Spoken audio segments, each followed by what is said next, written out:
May estudyante, may itsurang safety officer, may mga karakter din sa pelikula at may host. Ang makukulay at cute na figurines na ito, hindi lang laruan o pang-display. Pwedeng-pwede raw pagkakitaan. Gawa ito sa clay pero hindi basta-basta putik. Kaya mapadialog ka pa kaya ng ayoko ng madumi, ayoko ng putik. Kung gaya ni Mika, may garantisadong kita sa clay.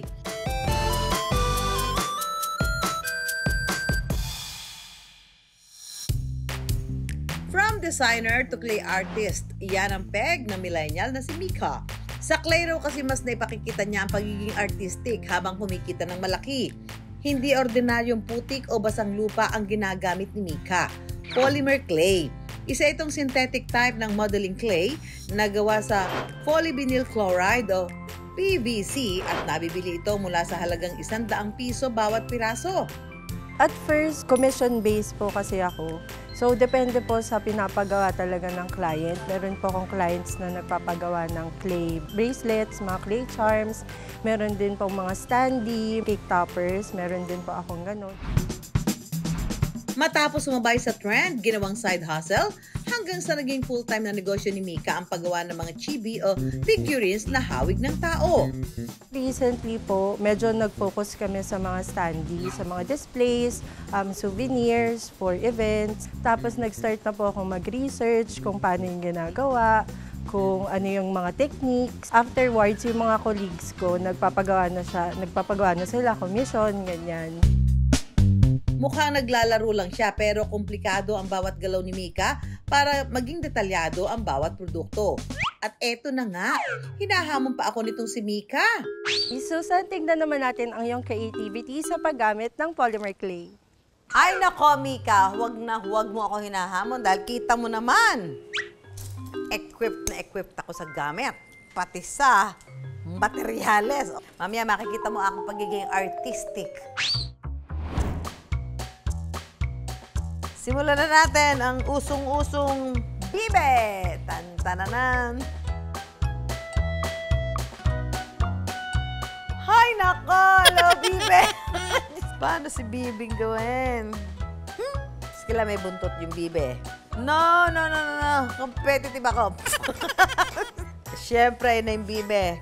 Bibe nga kaya ang magawa ko. Corporate job ang unang pinasok ni Mika. Dahil gusto niyang mas makatulong sa pamilya, nag-isip siya ng ibang paraan para kumita. As much as I want to be a designer po, medyo mahirap na din. Hindi rin ganun kataas yung bayad. So, naghanap na lang po ako ng way, parang somehow maging artistic. Yung tattoo artist ko po, nakita ko na meron siyang clay charms na ibibake. Parang love at first sight, na-obsess si Mika na pag-aralan ang clay art.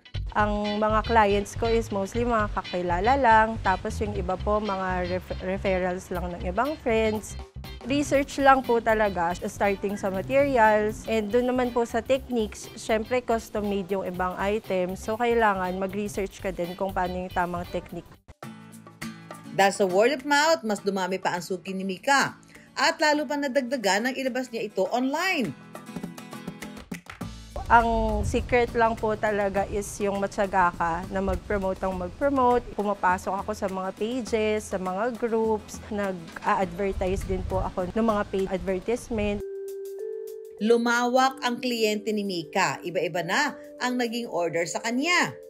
Pinaka-remarkable po talaga yung mga inspired po ng Funko.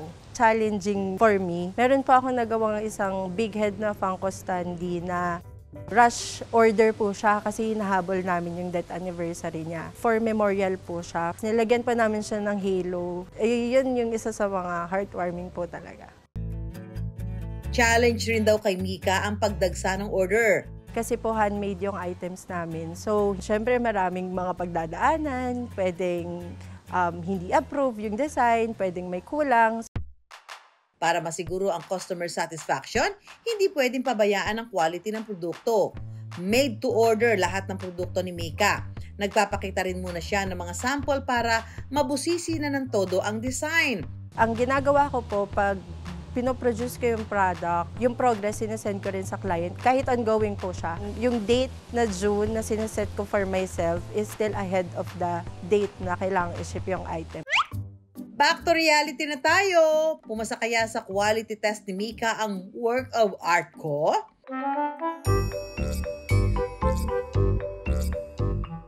Ano ba ito? Bibi ba ito o barko? Teka lang, ang hirap naman ng katawan ng bibe. Ano bang bibe? Pakpak. Oh, ang hirap naman nito. Bawal sumuko, self. Tulad sa pagninegosyo ang umaayaw, hindi nagwawagi. Palaban dapat palagi. Ano naman ang laban ni Mika sa akin? Stress naman itong baby. Oy, parang mukha na siyang baby talaga. I'm so proud. Dahil nga palaban ako, hindi lang bibe ang kaya ko. Ha? Abangan nyo ang ginawa kong buong zoo. Hindi raw malaki ang puhunang kailangan sa negosyong ito. Basta creative at artistic, laban na yan. Ang pinaka naging puhunan ko po is parang mga 3,000 to 3,500. Kasama na po dun yung oven. Maliit na oven toaster lang po siya. Tapos po, beginner set lang din ng clays yung gamit ko.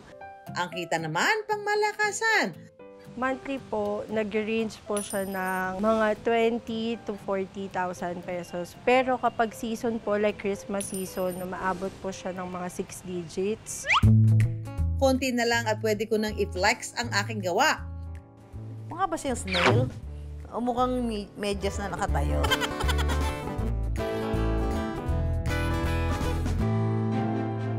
Presenting my masterpieces, Dummy Yarn!